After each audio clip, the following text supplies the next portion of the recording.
Hello from the land of the living. You are looking a lot better there, buddy. Yeah, I know. I'm Yeah.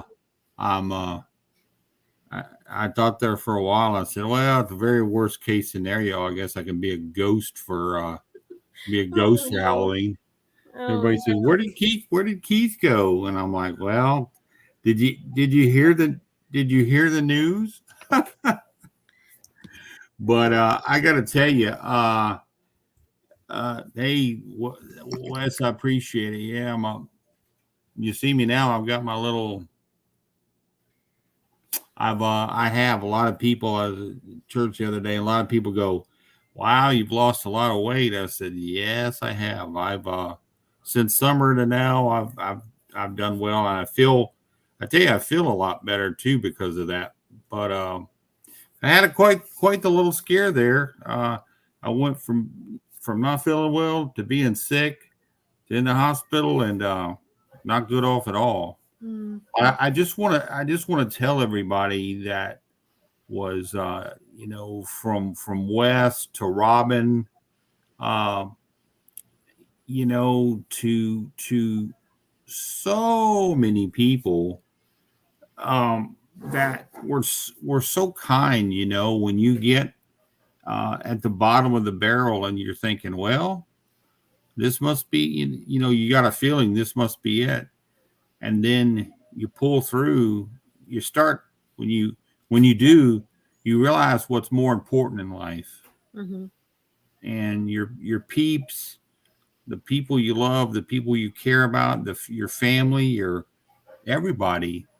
That's what's really, your puppies. I mean, that's what's really important in life. So I mean, I tell people, stop and think, what's important in life. Is all that other important? Because when it goes away and you're not on the top of the mountain anymore on your show or whatever you're doing, what's there still right there with you? Your friends, your family, your colleagues. So I'm Yep. very thankful for everybody who was there, and it means a lot. So I was excited to get to come back to do the show, Yeah, we're and glad you're feeling better, and you yeah, definitely look and sound better. So, I've never been that sick in my life, and I don't want to be that sick again. oh, that's right, Robin. She's so Yeah, sweet. Yeah. yeah, I do feel that, and that's a big part of it, yeah, for sure. I got more to do, and a lighter version of me you shall see. So, my pants are falling. Well, sadly, my pants are falling off, and I think I've run out of loops on the belt, and I guess I need to go to the suspenders. All right, so. But I tell you, we've got some fun things for tonight. Also, Yeah. everybody that may have went out to some Paracons this weekend, or you've got one coming up this weekend, or Yeah, Wes. whatever you got. Yeah, yeah. I'm kind of working on that, Wes. It's funny you should say that. I just got some more equipment coming in. But Mm-hmm. here's the thing: there's some fun stuff coming up apparently for some really cool Paracons. So Yeah. remember, go out, go to somebody else's Paracon, Yep. and then support theirs, and then if they supported yours, you go support theirs. Yeah. We all Well, do and all this. the people that went to Phantasmacon this past weekend, we hope you had a really great time. We couldn't make it this year, and the same with Para Unity coming up. We hope you have a really, really good time, and just to be around everybody in the Para family before winter sets in and no Yeah, one travels quite as much. But we do hope you have a really great time, and we look forward to all kinds of awesome events into the new year. So, yeah. I mean, it's a new year, new things, fun stuff. Wow, it's uh 20. What is it? 2024. yeah, Jeez, already, man, that right. quick, huh? So, but hey, that God gives us another run at it. So have fun and do that. So, what do we have tonight? Well, I think our guest is ready. He was so kind as to bounce over from he has his own show before ours tonight. We had to reschedule. So he was so kind to jump in. So Yeah, so I'm you gonna. can start. You met him first, so you can start Yeah, first. this guy. Look, there's hidden gems out there among us, folks, and a lot of people have kind of a pro. Hey, man, why don't you do something about a cryptid show? And man, we got questions, and I said, well, I don't think neither me or Kelly have really had all that with a lot of cryptids and stuff. But and then I go kind of looking. I want to get a great person, and I look, and it's somebody kind of right here in their own backyard that lives in the same state, same kind of place, and everything else. And what a great guy. Has a podcast himself. And I'll just go ahead and tell you, folks, without further ado, we bring to the show Mr. Joe DeHoy. Hey, thanks a lot, man. I do appreciate that introduction. Now, I feel like I'm on the spot. I gotta live up to the hype now. That's Yeah, right. there's Yeah. people are talking. This Joe guy said, "Well, hey, look, I think he's all that in a bag of chips. So come down and let's hang out with him." So Yeah. we Well, got thanks. some great Thank people you. in the chat that who have questions. So I said, I'll "Yeah, say, well, thanks for hopping over from your show too, Joe. We're glad Hey to guys, have you. I appreciate the opportunity to come on. I really do, and it's great that we're that we're in the same state. So yeah, I do appreciate that we very got to much. go do. Yeah, I got to go hang out with him one day and just listen to this guy. He's probably got more intel than I'll probably come across in a lifetime. So." Right. And, Yeah. yeah. So yeah, go ahead and just start with I was born a small child in a small town, and and and Yeah. and just I'll start off at the movie The Jerk, right? Which probably wouldn't That's go right. over too well. Right? But yeah. yeah, man, I was born and raised here in Houston. You know, I've been into all this crazy stuff, whether it be Bigfoot, UFOs, paranormal, since I was a kid. I mean, literally a kid. I remember um, my neighbor actually really got me into it because we would, as a child, man, I was 7, 8 years old, and we would go across the street, and he would tell us all these stories, right? Where he got these stories, I'll never know, because you're talking about the late '70s, early '80s, right? And he had so many stories. And so by the time it got really dark, we had to go across the street. Me and my brother, we like ran because we were really scared, right? So stuff he would tell us. And but then when I got old enough to cut grass and earn some money for myself, that's what I would do with the money. Would go to the bookstore and buy books for myself, and just read about everything.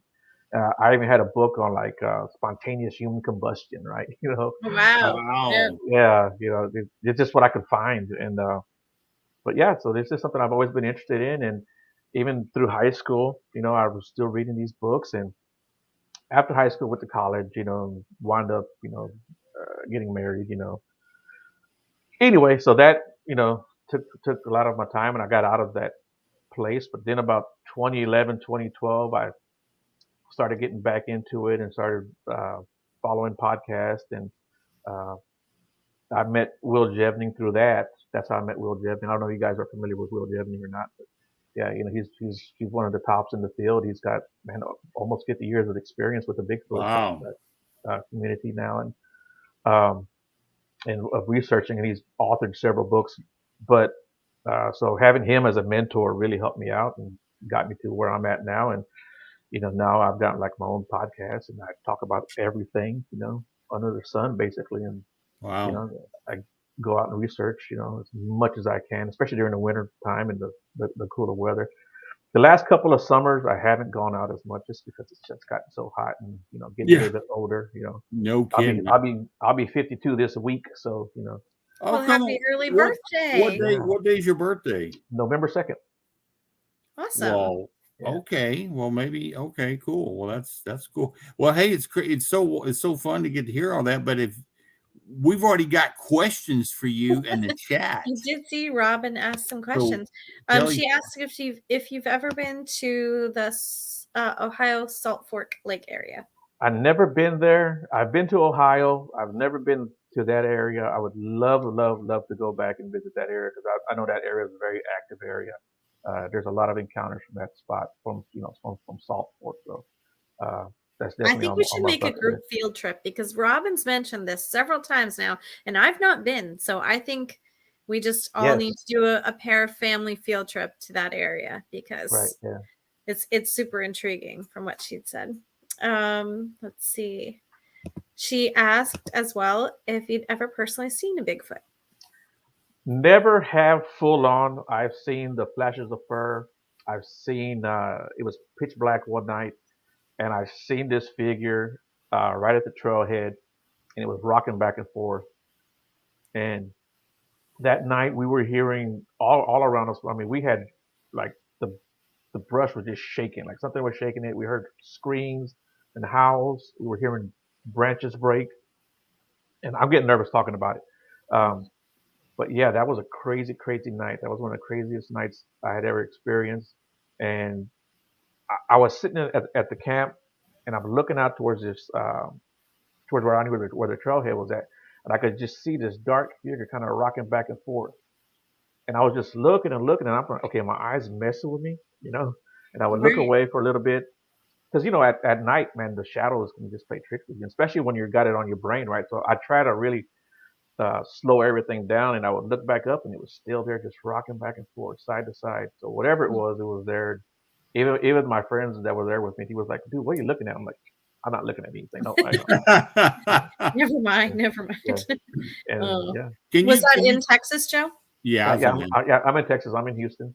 Is that where your experience was, though, in Texas? In the San Houston Forest. That's where I do the majority of my research. But I've been to Mm. other uh, state parks here in Texas, and of course I've Yeah. been to Falk, and I've been to Louisiana a couple times too. So it's Yeah. been pretty cool. It's been pretty fun. Well, of the research that you've done, I have a question. I mean, as far as the I know you said you were interested in so many different areas as you were growing up and reading about different things and different concepts within the paranormal field. Within your research that you've done, is there a particular cryptid that's one that you maybe didn't come across too much at the beginning of your research and now you're finding it's more, coming up more? That would probably be the Dogman. You know, Mm. I had never heard of the Dogman until like I don't know 7 8 years ago, and I had heard tales of werewolves, right? And I never really like put the two and two together until I started hearing more and more about the Dogman, which was like I said, for me maybe 7 8 years ago. That's when it started really coming into play.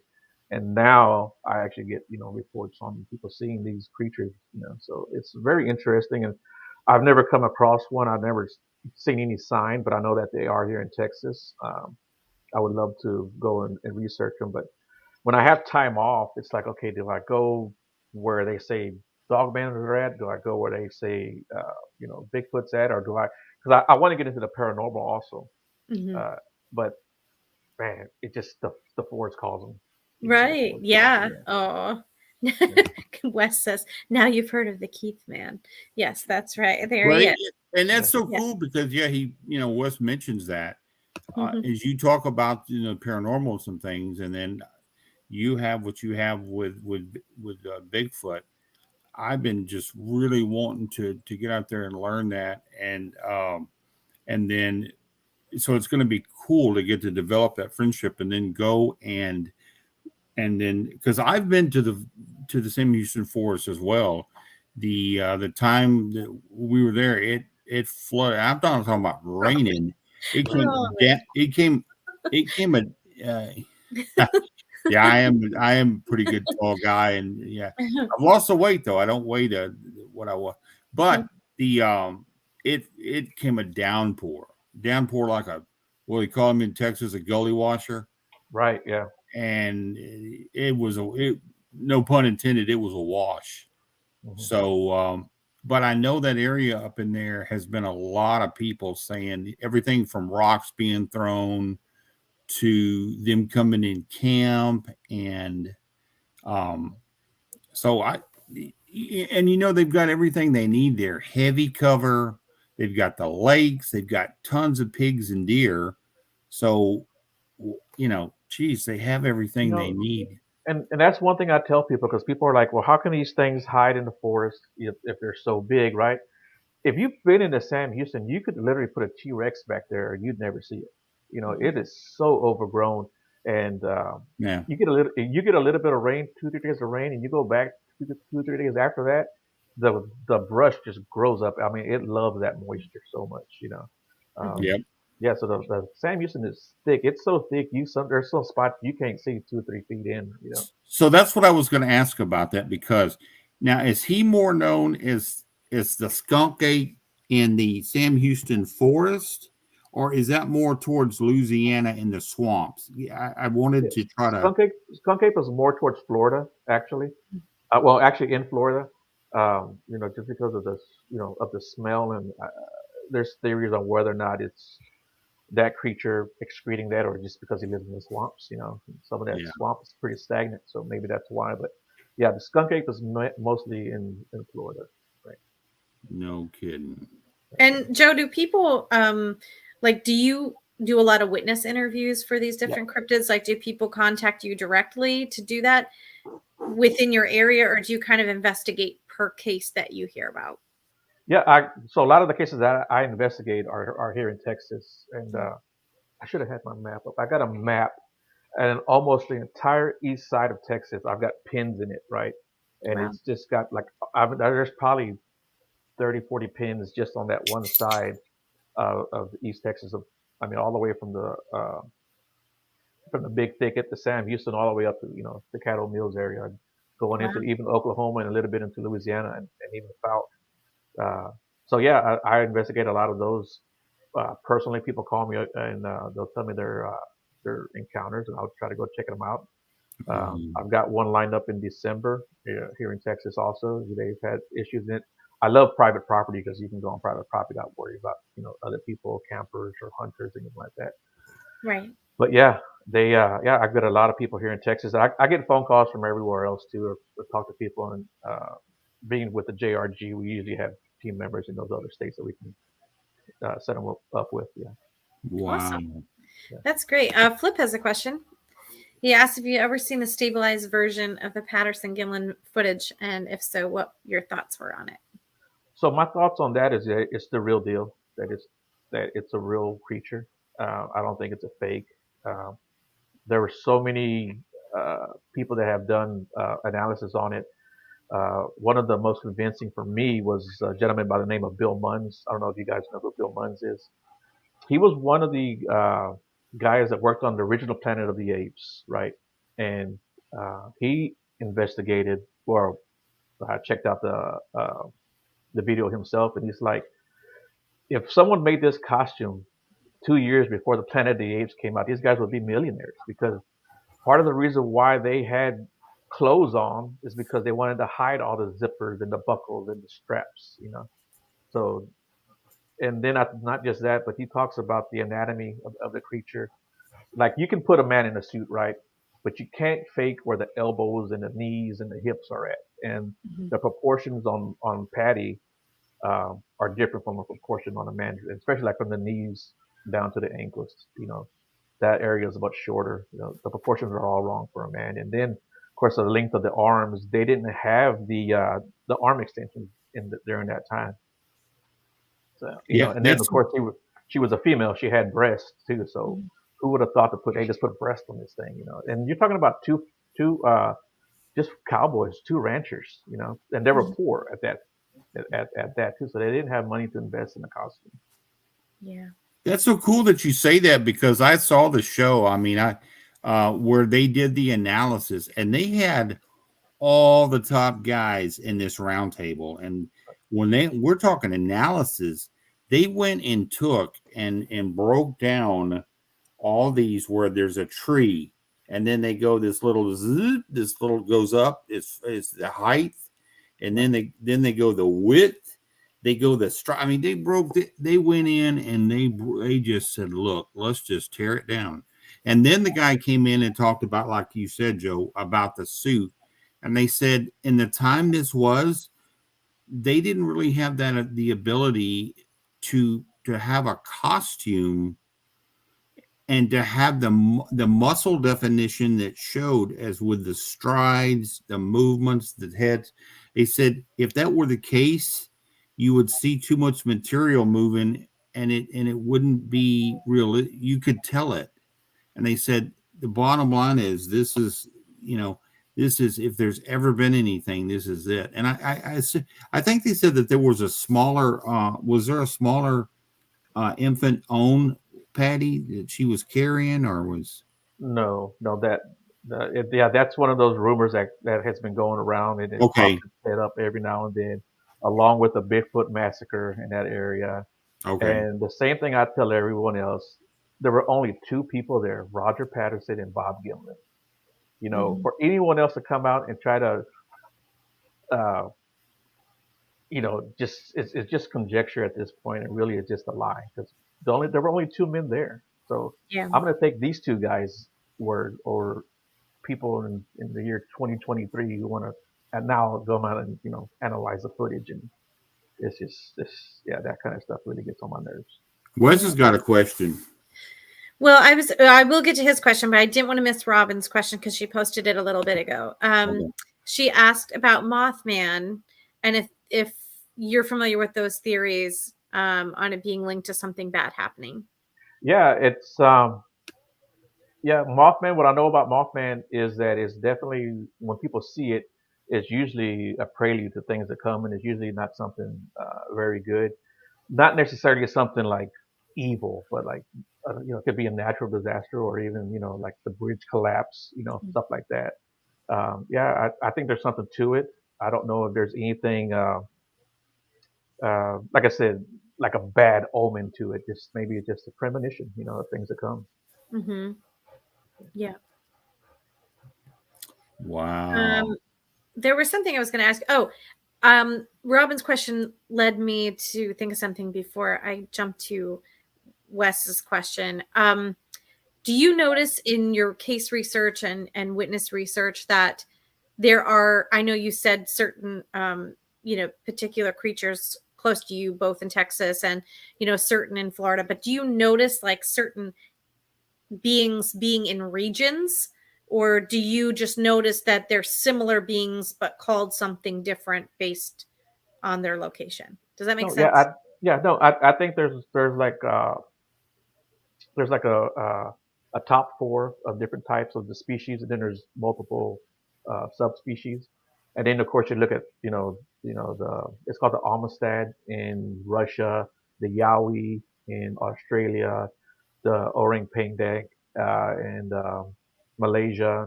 Mhm. So yeah, there's different species all over the world, and then of course even here in the United States there are different types, but there's four major types in here in the United States, yeah, that we Okay. know of anyway.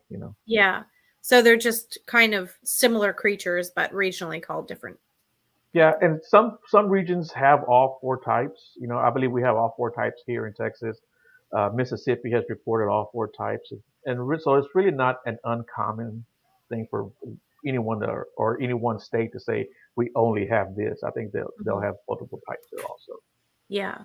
I just wondered if it was more like a regional, like if you were getting a lot of reports, like you said, in Eastern Texas versus a different creature on the other side Right. of Texas, Yeah, I think like up in the Pacific Northwest, you get more of the patty type, Mm. which is from the Patterson Gimlin. That's patty, and then maybe down here in Texas, we probably get more of the ape-like ones, right? And Mm. then like in the Mississippi area, there's a lot of the reports coming from the Neanderthal-looking type ones. Okay.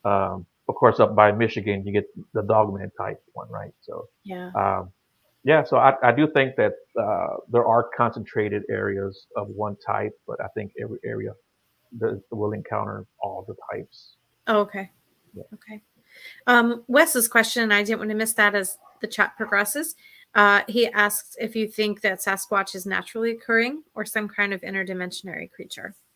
I think it's a natural flesh and blood creature of Earth. I think that even though there are reports of Bigfoot jumping through the portals, cloaking, disappearing, flying UFOs, being a paranormal thing, I just think that that's probably something else, if anything. I think there are other things in this world that we just don't know about.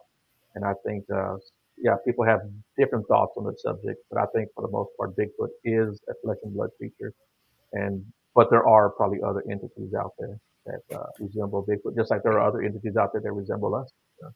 Do you see like correlations? Because I know when we had another gentleman on that was talking more about extraterrestrials, he was talking about a lot of times, now he's from New England area, so there was almost a correlation of sorts between sightings of cryptids and extraterrestrial, they were kind of sighted together close to the same time. Have you noticed any patterns in the cases that you've investigated as far as like multiple types of cryptids being sighted around the same time?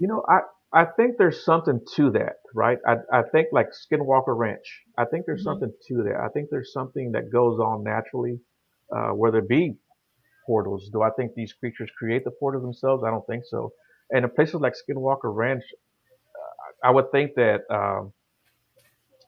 even though there are probably other dimensions and realms or planes or whatever you can call it, and probably those entities can create portals, right? I would think that it's just my thinking, my opinion, that places like Skinwalker Ranch have portals that open naturally, and then we Mhm. have these creatures from other stuff open up, or come through those portals. And there's like another place I can't remember where it's at, but that's also like a Skinwalker Ranch, and there's maybe two other smaller places also. But I do think that happens, but I don't think that means that they're necessarily intertwined, if that makes Okay. sense. And just like Yeah. when people say that they saw a UFO and then they saw a Bigfoot, or they saw a Bigfoot and then they saw an orb, you know, Mhm. I think a lot of those orbs are just naturally occurring also. I don't think Bigfoot turned into an orb. Mhm. Hey, Joe, I got a question. What is your thoughts with animals like coyotes? Really, mainly coyotes. I think wolves are independent enough of coyotes working with Bigfoots to push animals towards where a Bigfoot or Bigfoots are to get some of these deer. Because you'll notice when you hear coyotes in packs, then you may hear a yell or of a Bigfoot, like acknowledging almost um, that okay, I'm in place or I'm here because I so last year I had my own experience ever in my life of a Bigfoot, and that day that happened. I had normally been seeing a ton of deer, and then that day I don't even think I saw a butterfly. There was nothing. There was not a thing, not anything that was out there. And sure enough, coyotes were just thick. Next thing you know, you started really hearing them, and then I heard several really breaking poplar tree wood knocks, Mhm. and then I heard that just ripping Sasquatch sound that I've only heard on TV. And then next thing you know, it was dead quiet, and then there you go. So, what's your thoughts on that? Of them working together? I don't think they work together as much as Bigfoot just takes away from them. If he hears these guys on the hunt, they're going to say, you know what, these guys are chasing a deer. We're going to go grab that deer from them. We're going to let them do all the work. And that's what I think that they do. So I don't think they work together because Okay. there have been reports of coyotes found ripped apart. You know, so I think they if they take down the deer, Bigfoot's going to come and take it from them, and they take it from hunters all the time too. So why wouldn't they take it from the coyotes? Yes, Wes, that was in Canada. It was in Saskatchewan. Right. Up, up. Yeah, it was. Yeah, yeah, And but I've definitely heard the coyotes and I've heard the Bigfoot go off too. So I think that's what's going on.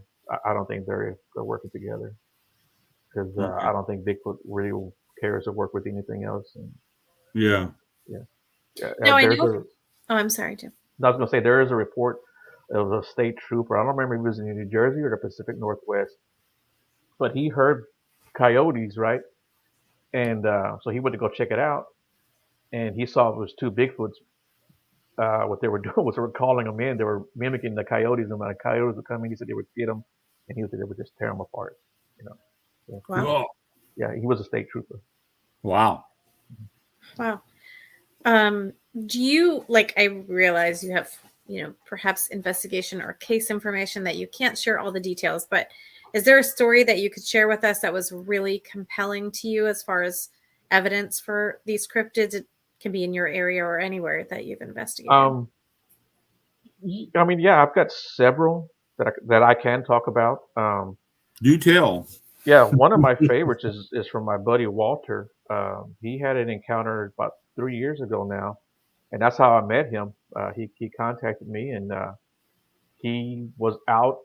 He was actually like on a paranormal team, and the leader was like, "Hey, let's go out to the San Houston and we'll go look for Bigfoot, right?" Just as kind of fun. And Walter's like, "Yeah, I'll go out. We'll go out, we'll look." And Walter's like, I didn't really believe in Bigfoot, but I didn't disbelieve it in either. He was kind of on the fence, and he's like, but I just figured we're just gonna go out and we're just gonna kind of walk around and just kill some time and have some fun, right? And talk and laugh the way guys always do. And so he goes out there, and just out of nowhere, this guy rolls up on him because they were on the side of the road, this old dirt road, and this guy rolls up on him and goes, "Hey, what are you guys doing out here?" And he's like, "Oh, I know what you're doing. You guys are looking for Bigfoot." And he's like, uh, I, "I'll take you to where he's at."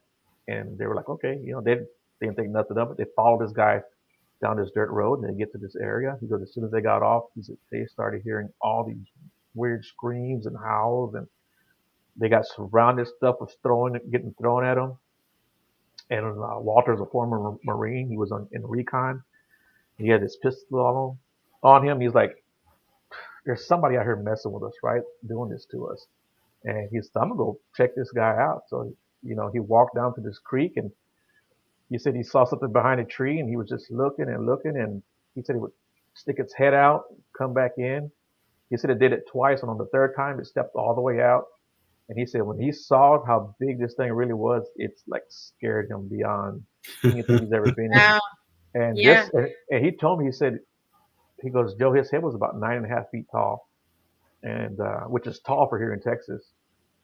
So we went out to that area, and he said there was like a white spot on the tree with like a fungus, and we measured. It was 9.5 feet tall.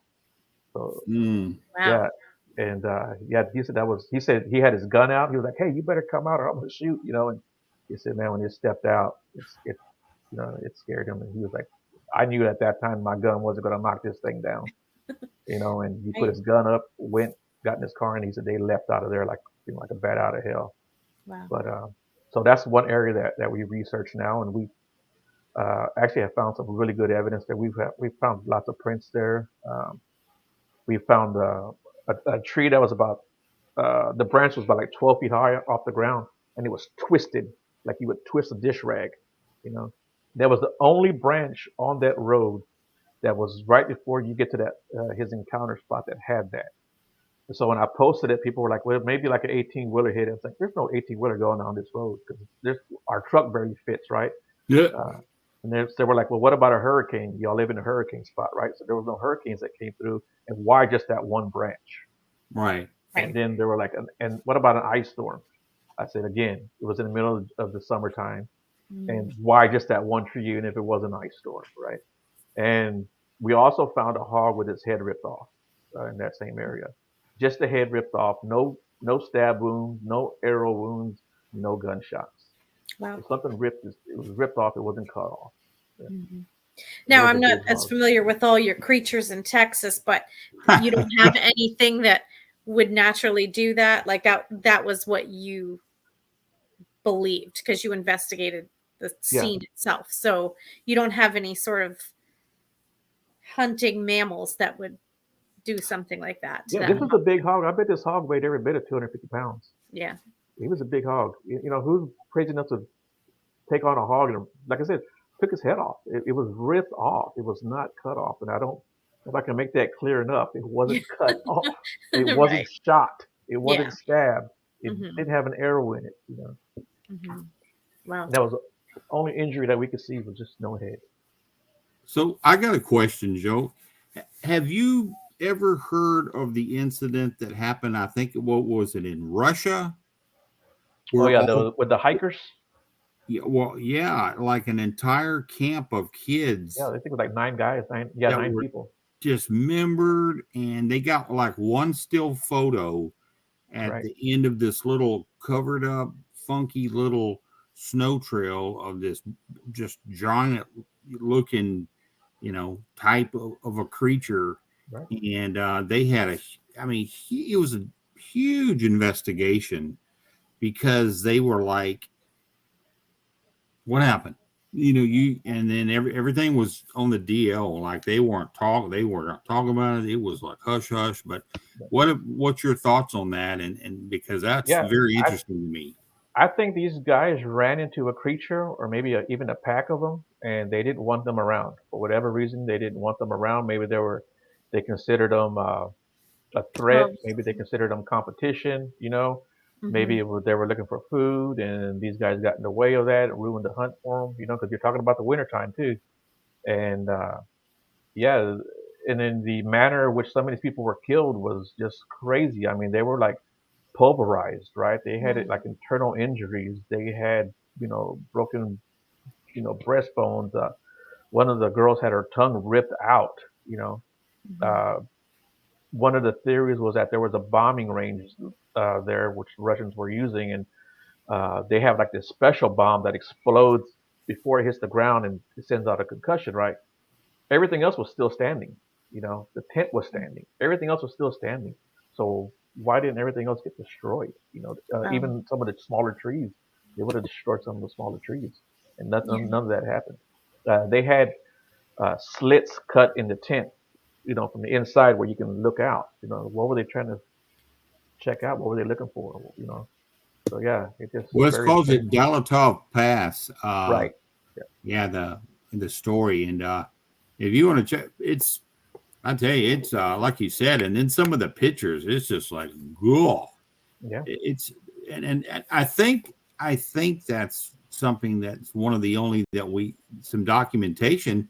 But then they've got some of these other islands and other places where they talk about in years past that were fish catch places, and these people went there to work, and next thing you know, they were picking these guys. Something was picking these guys off and doing the same thing.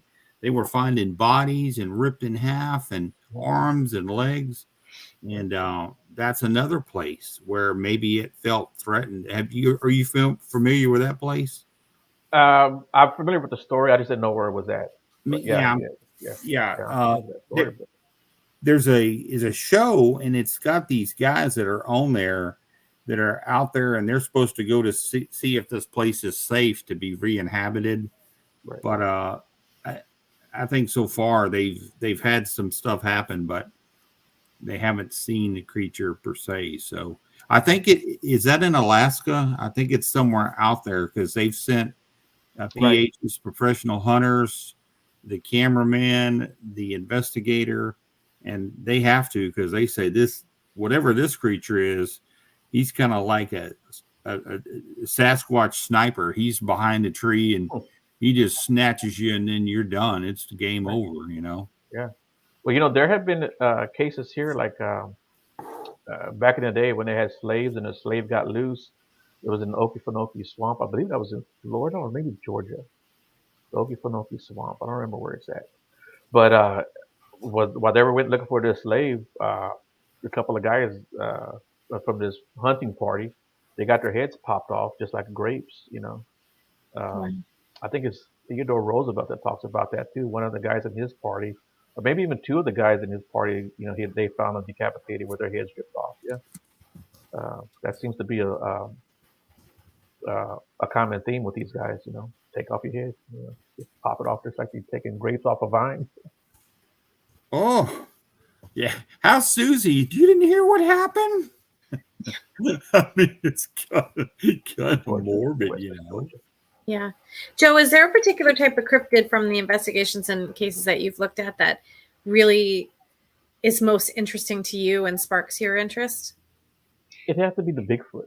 I just love looking for it. I love finding evidence. I just that was my gateway into everything else really. So and even into the Loch Ness monster. I didn't know anything about the Loch Ness monster until after I started reading about Bigfoot.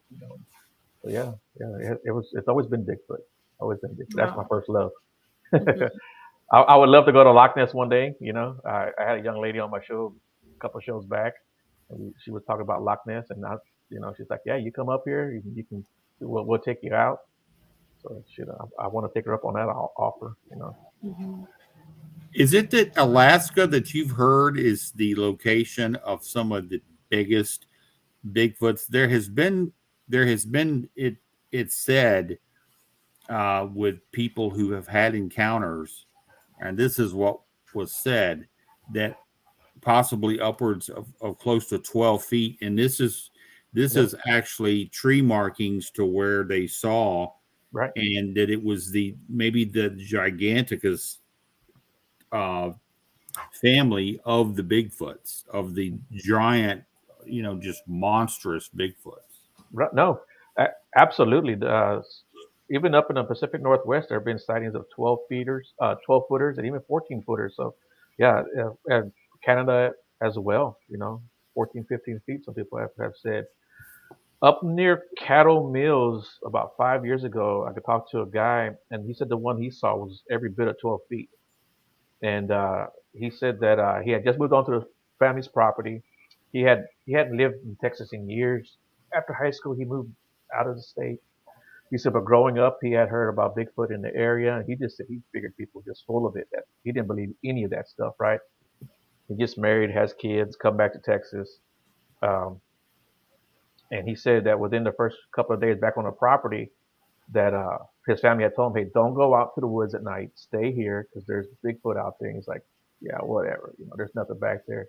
So yeah, Mhm. he said he wasn't there very long, and uh, he was look. He was at that he lived in a trailer, and he said that he was looking outside and he heard something mess. He heard the chickens going off. So he was like, "Man, what's messing with my chicken?"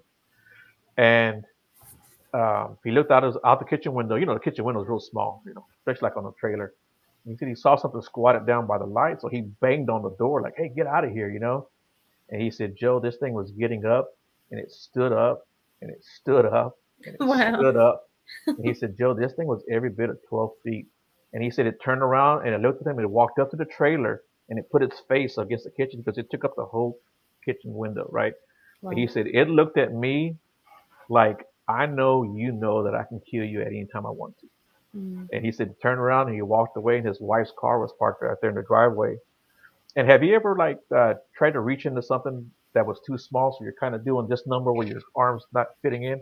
That's what it did to it. He said that's what it did to the car window. It was like just trying to reach around to see what it could grab, but it didn't grab anything. But he said Wow. that car stunk for about 2 weeks. But he said his shoulder was just so huge that he couldn't even fit inside the car window, and that he couldn't even look to see what he was grabbing, just kind of doing his arm in there trying to see what he could grab. And he moved shortly after that. He moved because I wanted to go up there. I said, "Man," I said, "I could be up there in 2 weeks because I'm gonna be gone by then because I won't be up here." Yeah. Mm-hmm. Wow. Now I wonder, Joe, like from a sensitive point of view, I've had experiences with different types of cryptids, but some of the ones that kind of um, interest me the most, and the ones that I've been encountering most the last probably 4 or 5 years, are ones that are almost on the bridge of like folklore type creatures. Like I've had a lot of instances with like fairies and Okay. gnomes and like creepy crawly things, and especially those of us who investigate in the paranormal field, sometimes we come across those things that are, a lot of people call them wall crawlers and things like that. um have you noticed, or do you have any experience with any of those things that you've had reports or cases Okay. you've had to look into? So, in case you guys haven't noticed, I'm a very logical person. I try to stay very logical, and I try to stay, uh, within the lines, right? Mm-hmm. Uh, and I don't mean that as a disrespect to anyone else, but I do believe in elementals. I do Mm-hmm. believe in other entities. Yeah. Um, I've got haunted items myself, right? Um, this one over here, as a matter of fact, this crazy looking doll. So I do believe in a lot of that stuff, and I do believe in like in Wendigos and Mm-hmm. uh, different supernatural kind of creatures. I do believe that in skinwalkers, you know. Mm-hmm. So I don't even remember what the question was. Yeah, well, that kind of answered it. I just wondered if Okay, you had any experience or so anything with those yes, other types so of beings I that I've yeah, noticed more frequently lately. yeah, no, yeah, you're right. So me myself, so with my podcast, I talk about all this other kind of weird stuff, right? So people do contact me and they tell me their stories or encounters.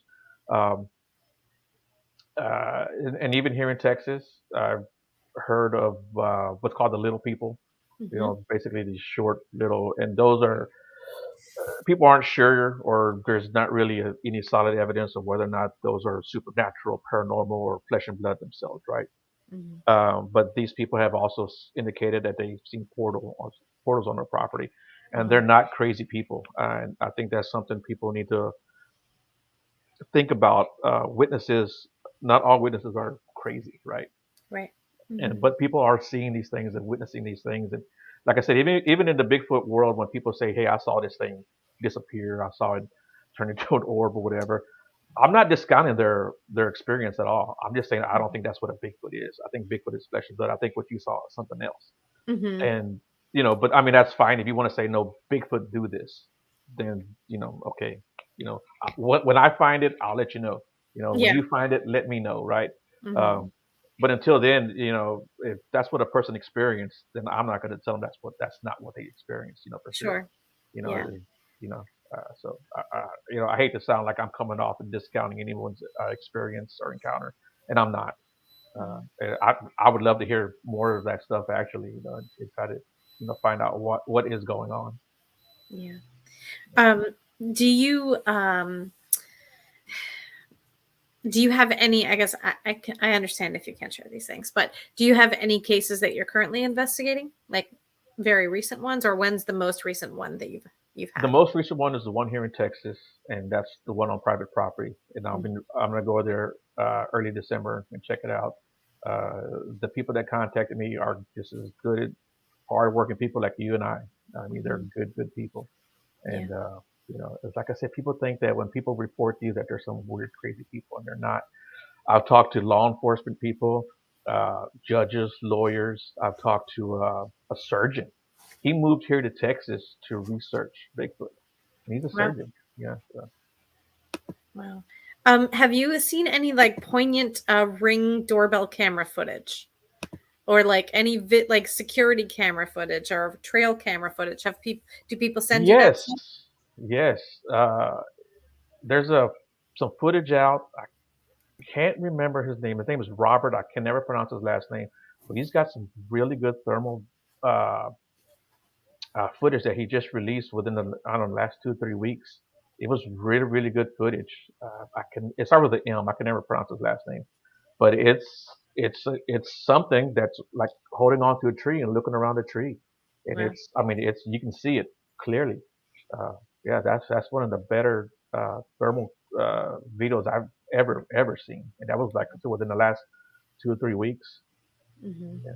And Wow. then the doorbell stuff. Not really. A bunch of like the blob squatch stuff, right? Shadows or Mhm. dark figures, and you can't really say what it is, and there's nothing really to compare the height or the size to. And a lot of the stuff is done at night. But a friend of mine outside of San Antonio, just south of San Antonio, um, man, probably about 6 or 7 years ago, she sent me some video. She lives out in the country. This freaking rabbit comes flying in out of nowhere, and lands on her porch, Wow. it was a dead rabbit. So I mean, what's throwing a dead? I mean, it could have been a person, I guess, but she lives out in the country where there's nobody out here. I think her nearest neighbor's like a mile away, and to get on someone's property at night, you're asking for it, Yeah. especially out in the Yeah. country. Robin asked what you thought of that. Did you see the video with the ring doorbell? Robin, this is why I Oh asked that yeah, question yeah, yeah. with That the comes up quite a creature. bit. Someone sent it to me not too long ago. I think I have it on my phone still in one of my messages. Yeah, I don't know what to think of it. It's such a strange thing. And its proportions look weird, right? They don't look right. Um, I just don't know what to think of it. And again, it's just why wouldn't somebody come out and say, "Hey, that was my kid"? No, you know, Right. It doesn't even walk like a person though. no, Like and it it's even makes not like a weird going to little noise too, right? It makes like a little yeah. weird noise, right? Yeah. Um, yeah, it's such a strange. Yeah, someone sent that to me again. I've seen it 100 times, and Yeah. but that's fine. I love people sending me stuff. So. Yeah.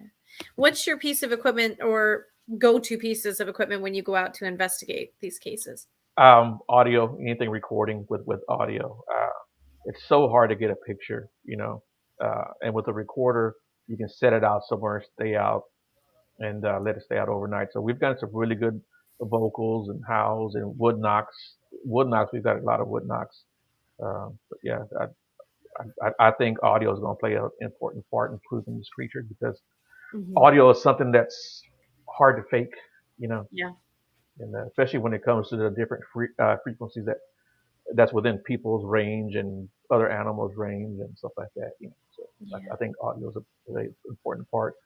Trail cams, I don't necessarily. People say, well, they know what a trail cam is or whatever. But I don't necessarily. I just think they're aware of it. Mm. I think other animals are aware of it too. So why wouldn't they be aware of it? You know. Yeah. Yeah. Well, So I Joe, bring something in tow that Joe, I think that would be very cool in an investigation. I have a Flare E5, mm, Okay. which is I upgraded. I had another one, I think one of the first ones, and Right. this one is so cool. Obviously, coming from the fire service, but Mm-hmm. this one you can actually be investigating and then get it to where it will film and then take a have a picture to where you can download it. And Mm-hmm. so I know that with them, they're going to give off an enormous amount of heat. All right. And if you do see one, say it is 50 yards off, and it's doing the peekaboo thing, and he happens to peek, and then there he is, and you get that, and you're thinking, good God, that tree's got to be 9, 10 foot tall from where, All right. and Yeah. he's all every bit of it. So I think that's a very along with the audio, and then in that, and like you said, the cameras are, man, that's tough. That is Right. so tough. Have you ever had any luck with putting out any type of things like apples or I anything that? don't do that because any other animal can come and grab it. You know, really. Uh, Man, raccoons are smart. Possums are smart. Even birds are smart. You know. So I don't. I really don't like to put out food, and plus, I just think it's kind of dangerous because you're now you're feeding a wild animal, Yeah, and they come to expect that kind of stuff. And the next group that comes in, they could be just regular campers, and they're expecting to be fed when they see people. I So got you. you mhm. Okay. know, so I don't do that. But I've known a lot of people who have, and I had a friend of mine. He actually set out a big old jar of peanut butter. Oh. And he went out a couple days later to check on it, and he unscrewed it. He says it still felt like it was all in there, but when he opened the jar, he goes, it was like someone took like a big giant finger scoop out of it, and then they put the jar back on. Wow. Well, but yeah, yeah. So that was kind of strange. Yeah, like I said, I just don't do that. I've been tempted to do it, but I just don't do it. You know, mainly because of like I said, these things can get to expecting that, and then you don't do it, they can get pissed off pretty quick. Yep. You know? And Joe, can you share with those who are maybe just joining us now or haven't seen your podcast page or that kind of thing? Can you share how people can follow you and find out, if there's a show that they want to tune in for your show or an event you're going to be at? Is there a place that they can follow you? Yeah, I'm on all the social media platforms. You can, just type in my name and you'll find me. Type in Beyond the Woodline, you'll find me. Because on Facebook, on TikTok, I'm under both names. So, Oh, okay. which is Beyond the Woodline, which is the name of the podcast. And yeah, so yeah, you can find me anywhere. And you know, And when's your show on? Is it every Monday night then? it's every Monday, either at 6 or 7, just depending on my guest. But Okay. it's only every Monday, and I usually promote it from the that previous or that prior Wednesday. I start promoting the show. So, Yeah. Folks, you got the hookup now for pretty much from what I can tell, all things Bigfoot, and what a great guy. I mean, you don't find that a lot. And so by all means, get in there, support, show some love to Joe. I mean, because this is why I think he does what he does, what we do, because who we learn from, we take that back and then we bring back from what we investigated, what we've learned, and we share it because honestly, that's how all of us get the information. There's not a school of technology on Bigfoot and you get a degree, and there's other primatologists and other things, but this is where we get our education and then going out in the field for the research. So very cool. Yeah. Wes says from Canada up there, very interesting, Joe. So you got a friend. What a great guy too. What, you know, there's another one to hang out with. Very good Yeah. guy. Yeah. Oh, thank you so much, Joe, for joining us tonight and making time and coming on after your own show. Thank you guys too. And man, I'd love to have you guys on at some time too. And Keith, man, I'm Cool. glad you're doing better, Oh, dude. yeah, that'd be I'm awesome.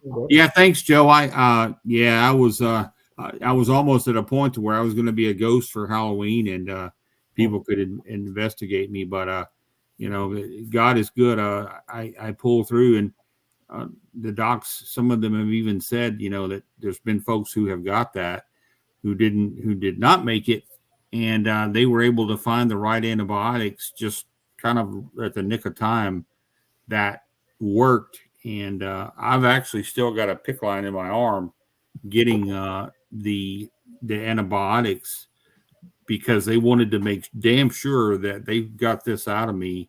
That's good. So that's Well, I'm glad you're still here, and I'm glad I was able to talk to you, man. Hey man, we're gonna get we'll see about what this birthday thing's all about, and then hey, we'll talk about the thing in December because I've kind of pulled back from the deer hunting for this year, and I what you think you may need to have or bring from my side, or I'd be happy, and I'll just sit there and just shut my big trap and listen to you and learn. Because how freaking interesting is that? Yeah. Yeah, and you guys are close enough. You'll have to make sure you update me when you head out there to investigate together. I got a Toyota 4-wheel drive TRD off road, so. Oh, nice. If we can't get out there and get into that, then we got problems. Hey, I'm just worried about getting out if something happens. That's right, exactly. I dropped that dude in 4-wheel drive. It looked like a Toyota commercial. There you go. Oh, well, thank you so much, Joe. And cool. I appreciate it. And we appreciate you coming on so much. And everybody make sure to go follow Joe's Beyond the One Line podcast page and him on social media too. And I'm sure your TikToks are very interesting. I'll have to check it out. I'm very rudimentary in my TikTok expertise. So, but I don't put content. I just promote the show. Okay, nice. Good. Well, that I could do. So, and we'll do that as well with folks, man. Like I said, show him some love. What a great guy. And hey, that's how you get to do this, is meet such great people. So what a blessing. Very cool. Well, do you have just a minute to wait backstage, Joe, until we finish up? Sure do. I think we got drinks and Halloween treats back there. So okay, good deal. Good deal. Do that, and we'll get with you in a minute. Okay, good deal. I'll be waiting. Thank you. He was so interesting. We'll have to have him back on and tell more stories, especially after you guys go out and investigate together. Winter chicken dinner. I mean, just going through and kind of looking to find, like I said, it's me and Kelly said this from the start. We were serious about it, and we are to this day. We are all about getting people that, for us, are really love and light, good people. We don't do any of the dark stuff and the good people that are sensible that you guys can learn from, and we can as well. So, and Joe just fit the spot. What a great guy. I'm glad we got to do that. So.